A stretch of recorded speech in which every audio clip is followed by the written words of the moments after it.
Hello there. It's a story you be wanting. Why, sure. How about the Seal Maiden? Come with me to a long time ago in Scotland. We're gone along the shoreline, and we have a fishing village down there. And we're going to meet Ishgar, a young fisherman, who is the most handsome and most strong in the village.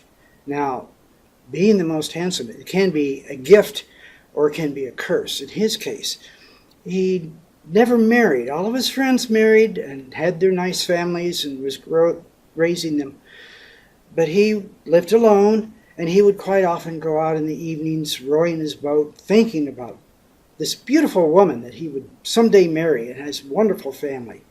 But time went on, and he just never found the right woman. She was not beautiful enough or whatever. So one night he was out, and the clouds looked strange and spinning around, and the waters had whirlpools, and he knew that this was a magical night. And he saw something very strange. It was a row of seals, all female seals in a row, heading to some destination.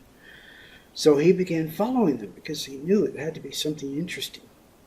And the seals came to a rock island and climbed up there and started doing something very strange. They started squirming around.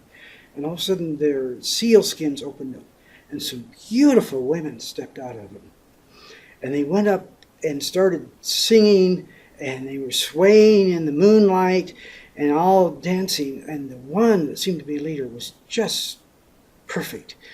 Beautiful black hair, dark eyes. And he knew that he must have this woman for his wife. And he had heard the rumor about Silkies, the seal people. And he knew that if you stole the skin, she couldn't find her skin. She couldn't go back to the sea. So he snuck up and found her skin and stuck it in a hidden compartment in his boat. And then he sat back and watched as they sang and had the night away. Then they finally got done, and all the other seals, all the other ladies, found their skins and donned them and started going back into the sea. But this one lady just couldn't find her skin. She hunted all over the place. Then she saw Ishgar, her fisherman, and she knew what was going on. She ran for the shore, and she was going to jump in and drown herself other than to be captured. But he was quick and nimble enough, and he captured her. After a short struggle, she gave up and gave herself up to her fate. So he put her in the boat and rowed home. The next morning, Ishgar and Mincer were both married in their little chapel. She adapted to life in the fishing village fine, although people thought she was rather strange, certainly a pretty woman. But they never smelt fish being cooked from their cabin, and she never had the windows open to the sea. But they got along fine, and she adapted, and they had 7 children in time. And they grew up, and the boys were starting to learn the fishing trade. One time he had to make a trip to another village to see about some equipment and some sails and such. So he took all the children, but the youngest daughter, who was too small to go with him. So while they were gone, our seal maiden was starting to get lonely and very blue, and she opened the windows to the sea, and she started to weep. Mother, what's wrong? Why are you crying? I've lost something very important. What? It was a seal skin. I was going to use it for making mittens and boots and clothes for you.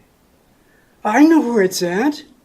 Father takes it down from the ceiling. It's hidden up here, and he will hold it. Mom, it smells like the sea. And she went to where it was hidden, and the smell and the magic overcame her. And she walked to the sea, and she donned her skin. She had no more control of what she was doing than anything, and she dove into the sea. Mother, wait! A few days later, Ishgar came, and he saw the door open. He saw the panel in the ceiling gone, and he knew what happened. What had happened was what he was always afraid of happening. So he continued to raise his family by himself. As he got older, the children grew up and they acquired families of their own. In time, he grew older. Then one night, it happened again. The clouds were strange and ominous. The water was dark. So he took out in his rowboat and he started going to this familiar spot. Before too long, he saw the seals and he followed them up there. He saw his wife up there at the head, and she was as young and beautiful as she had ever been. She had not aged. And he went up to her, "Wife, I need your help. I'm growing old. Can you come help me for what little time I have?" And she says, "No.